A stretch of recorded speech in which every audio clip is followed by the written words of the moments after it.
Hello and welcome back to another episode of Sermon Braindump. My name is Scott Dalen. I'm an ELCA pastor in Southwest Iowa, and I present these videos every week for a couple of different reasons. The first of which is just to allow you, the viewer, who have graciously given of your time to come by this episode and check things out, to gain some different insight into the assigned text for the week. That's the first reason. And the second is just to allow my brain to come out of the mode of background work and move into the process of writing and preparing the sermon that I will preach to my congregation for the weekend. I'm just realizing, for those of you who are regular viewers, I just said that backwards. Usually I say those in the other order. I don't care. That's the way it came out today. Anywho, this particular Sunday, September 2nd, 2018, Labor Day weekend here in the U.S. For any of you who are around, if you are in a different country, then Labor Day is not a holiday you probably need to worry about. But anywho, this is the 15th Sunday after Pentecost.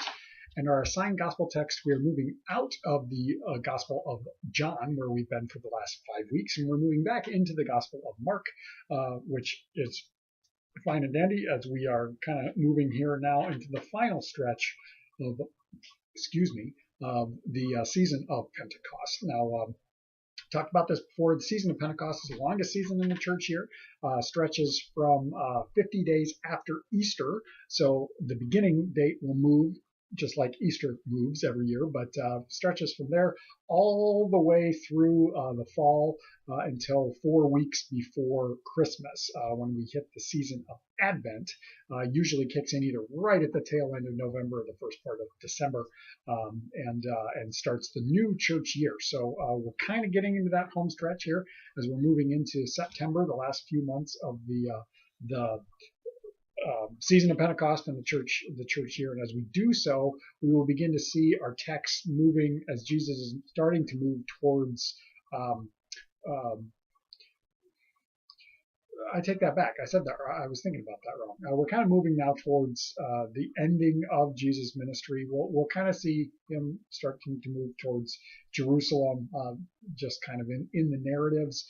And after a while, we're not quite there yet, but after a while, we'll start moving into some of the more apocalyptic end times type gospel texts that'll be coming up in the next maybe month and a half or so. Maybe we'll start to see those as we move really towards the tail end of the season. The season of Pentecost itself kind of overflows the life cycle of the church as Jesus post resurrection and ascension.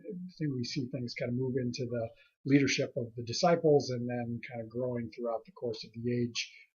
It's just sort of the general sense of what we see. That's kind of a lot of background that I haven't necessarily thought about talking about, and yet it came out. How about we dive back in? Okay, so we're back into we're back in the Gospel of Mark. And it's kind of a broken up gospel text, which is odd. It's Mark chapter 7, verses 1 through 8, and then 14 and 15, and then 21 through 23. Now, the entirety of this, including the sections that are cut out of the lectionary, Jesus is butting heads with some of the religious elite. We hear about the Pharisees and the scribes. And some practices that they do, they're aimed at cleanliness practices or ritual washing practices to remain clean versus being unclean.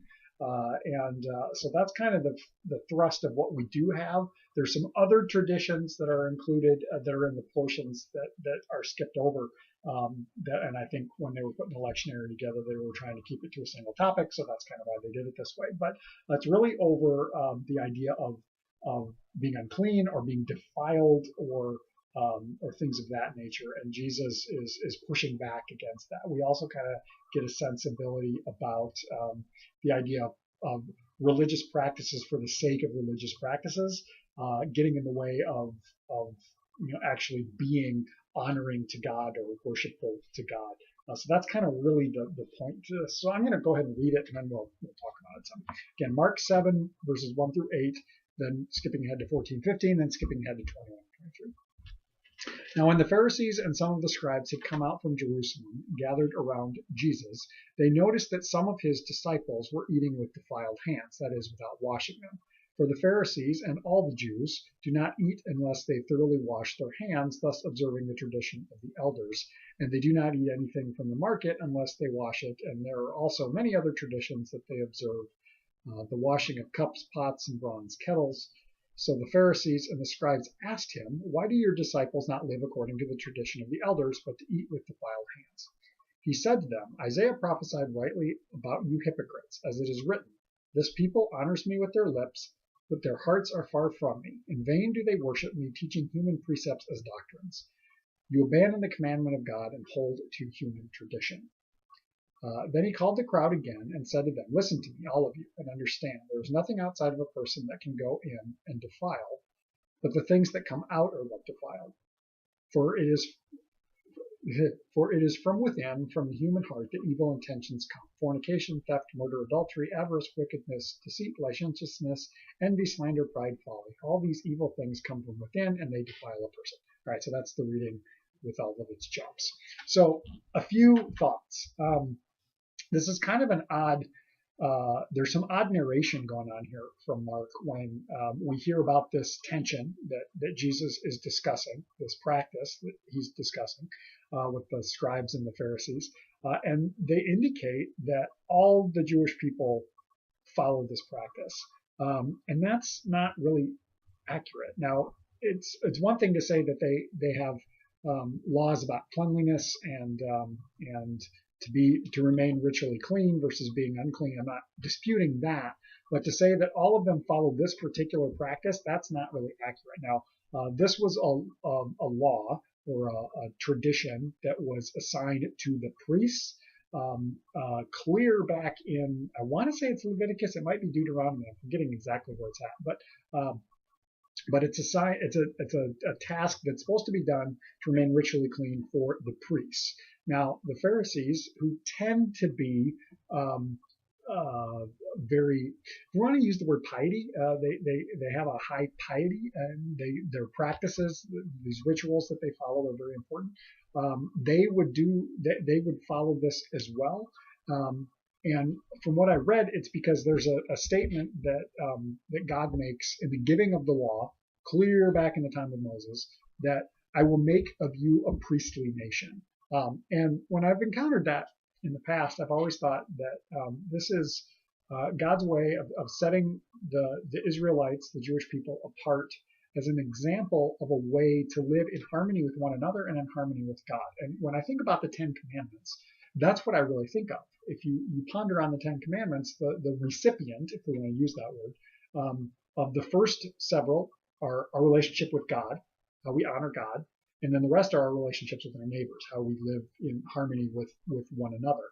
And that my understanding is that the Ten Commandments, the law, was intended as a gift to them, as a way to live in harmony.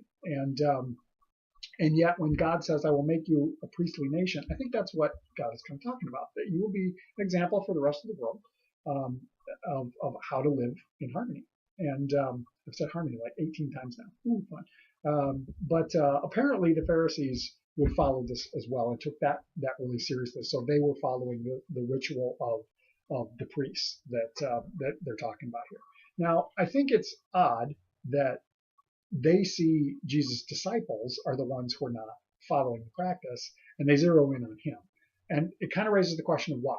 Why are they like hammering on him when he's not the one who's causing the problem? But realistically speaking, he's their rabbi. They're his disciples, so they probably learned from him. So, maybe he can be blamed for that. I don't know. But regardless, we see this tension. And this tension is not new. We hear actually as far back as Mark chapter 3 that some of these groups are conspiring to find a way to kill Jesus. So already earlier on in the gospel, there's that tension that clearly he's ruffling their feathers. But I think this is really about the idea of tradition. There's so much talk about if they eat with defiled hands, that means that they have defiled the food. And then if they eat the defiled food, then they are defiled, they are unclean. And that's what Jesus seems to be pushing back against, the idea that anything that we eat can make us unclean. And actually, what I think is kind of funny, part of what's skipped over in some of the omitted verses, Jesus pretty much says, don't you know that what you eat goes into your stomach and then goes out to the sewer? So essentially, like, you eat and it turns into excrement. Fill that in as you will. But he's saying that it's not what we eat that defiles us, that defilement comes from within, that evil intentions, brokenness that lies within all of us comes out and reveals that brokenness. And that's what defiles is the word that he's using there. But the other issue that seems to come up, and maybe this is the easy thing to focus on, and yet it still seems pertinent, is what are those practices that we tend to think of as vital? Those things that if we don't do this, we're not doing it right. If we don't include this in worship, then we're not worshiping right. If we don't pray in this way, then we're not praying right. Those are just a couple of general examples, but there's a big fancy word for this, which is adiaphora, and essentially means those non-essential things that serve purpose and have meaning and yet are not essential to this whole thing. And what Jesus seems to be bristling about is that for these individuals who he's butting heads with, it seems to be, are you following the ritual for the sake of the ritual and missing the point of it in the first place? Is it honoring to God when you are so focused on that you're missing that someone else is also honoring God? That seems to be a problem. And so it raises the question of what are those traditions for any of us that maybe begin to get in the way if we view them as you have to do this, and if you're not doing this, you're not doing it the right way.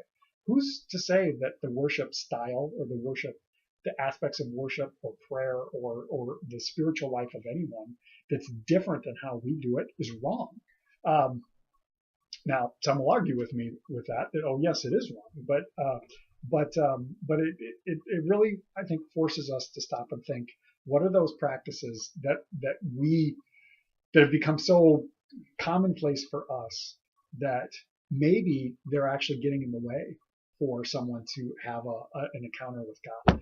Because isn't that what worship or our prayer life or our spiritual life, that we both are individual as well as together, isn't it about having an encounter with God? And if something is getting in the way of that encounter, or if that encounter can happen without it, who's to say that's wrong? And that kind of seems to be the thing here. So maybe the question is, what does God desire in the encounters that we have? What do we think we have to have? And is that a problem? That's kind of the direction that I'm leaning. I don't know exactly how I'm going to do that yet. But that's kind of the thought that's in my mind of recognizing that God will show up when God chooses, and that there are ways that, yes, God can show up in the tradition, in the practice, but God can also show up outside of those things. And who are we to limit God? Maybe that's the big question. Who are we to limit God and to say it has to be this way or else God won't show up?